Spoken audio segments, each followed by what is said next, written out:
Welcome back to our channel மாணவன் ஆசிரியர். இந்த விட நம்ம என்னோட பார்க்க போகிறோன்னு பார்த்தீங்கன்னா 10th standard English public examination March ஏப்ரலுக்கான கவர்மெண்ட்டோட அபிஷியல் ஒரிஜினல் கொஷின் பேப்பர் தான் பார்க்க போகிறோம். ஸோ லாஸ்ட் மினிட் வந்து பார்த்தீங்கன்னா 10th ஸ்டாண்டர்ட் ஸ்டூடெண்ட்ஸ் உங்களுடைய 10th இங்கிலீஷ் பப்ளிக் எக்ஸாமினேஷன் ப்ரிப்பரேஷனுக்கு இந்த கவர்மெண்ட்டோட அபிஷியல் ஒரிஜினல் கொஷின் பேப்பர் ரொம்ப யூஸ்ஃபுல்லாக இருக்கும். அதனால் இந்த கொஷின் பேப்பரில் இருக்கக்கூடிய கொஷின் எதுவும் ஸ்கிப் பண்ணாதீங்க, எல்லாத்தையும் நல்லா படிச்சுக்கோங்க. இதிலேருந்து கண்டிப்பாக உங்களுக்கு பப்ளிக் எக்ஸாமினேஷன் கொஷின்ஸ் எல்லாம் அப்படியே ரிப்பீட் ஆகும். ஸோ ரோட் மேப் பார்த்து வச்சுக்கோங்க. அதே மாதிரி கீழே வந்து பார்த்தீங்கன்னா பேராகிராஃபு, அதே மாதிரி எஸ்ஏ இதெல்லாம் நல்லா பார்த்துக்கோங்க. கண்டிப்பாக இதில் இருந்தால் கொஷின்ஸ் எல்லாமே கேட்பாங்க. இப்போ அடிக்கடி வந்து பார்த்தீங்கன்னா நமக்கு ஸ்லோகன் வந்து எழுத சொல்லுவாங்க.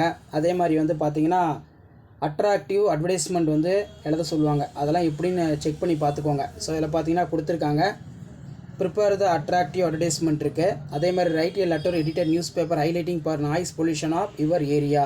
இந்த பிக்சரை பேஸ் பண்ணி வந்து பார்த்தீங்கன்னா நீங்கள் 5 சென்டென்ஸ் மேக் பண்ணி எழுதுற மாதிரி இருக்கும். ஸோ இந்த மாதிரி தான் 10th ஸ்டாண்டர்ட் இங்கிலீஷ் பப்ளிக் எக்ஸாமினேஷனுடைய அஃபிஷியல் ஒரிஜினல் கொஷின் பேப்பர் இருக்கும். ஸோ இந்த கொஷின் பேப்பரை பார்க்கும்போதே உங்களுக்கு ஒரு ஐடியா கிடைக்கும் எப்படி வந்து பார்த்தீங்கன்னா 10th English public examination March ஏப்ரலுக்கான கொஷின் பேப்பர் இருக்குது.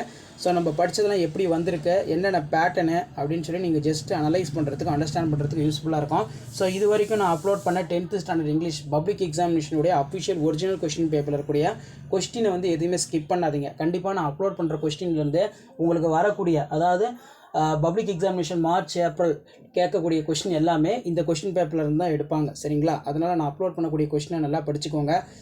மெயினாக வந்து பார்த்தீங்கன்னா போயம் ரிலேட்டடான கொஸ்டின், 1 மார்க் வந்து பார்த்தீங்கன்னா சினானிம்ஸ், ஆண்டனிம்ஸு, ப்ரிஃபிக்ஸு, சஃபிக்ஸு இது எல்லாத்தையும் நல்லா பார்த்துட்டு போங்க. ஸோ இந்த கொஸ்டின் பேப்பரோட கொஸ்டினை மட்டும் நீங்கள் பார்த்துட்டு போனால் போதும். இது மட்டும் இல்லை, இது வரைக்கும் பார்த்தீங்கன்னா நான் ஒரு 6 செட் ஆஃப் கொஸ்டின் வந்து அப்லோட் பண்ணியிருப்பேன். இது வந்து 7th கொஸ்டின். இந்த எல்லா பப்ளிக் கொஸ்டின் பேப்பரும் ஒட்டுக்காக வந்து பார்த்தீங்கன்னா நீங்கள் ஒரு அனலைஸ் பண்ணுங்கள், என்னென்ன இம்பார்ட்டன்ட் கொஸ்டின் வந்து ரிப்பீட்டடாக கேட்டிருக்காங்க அப்படின்னு. ஸோ இதில் கூட இதை நல்லா ப்ரிப்பேர் பண்ணுங்கள். மறக்காத வீடியோ ஃப்ரெண்ட்ஸுக்கு ஷேர் பண்ணுங்கள். மாணவன் ஆசிரியர் சேனலை சப்ஸ்கிரைப் பண்ணுங்கள். நம்மளோட வாட்ஸ்அப் குரூப் டெலகிராம் ஜாயின் பண்ணுங்கள். கீழே டிஸ்கிரிப்ஷன் லிங்க் இருக்குது. தேங்க்யூ.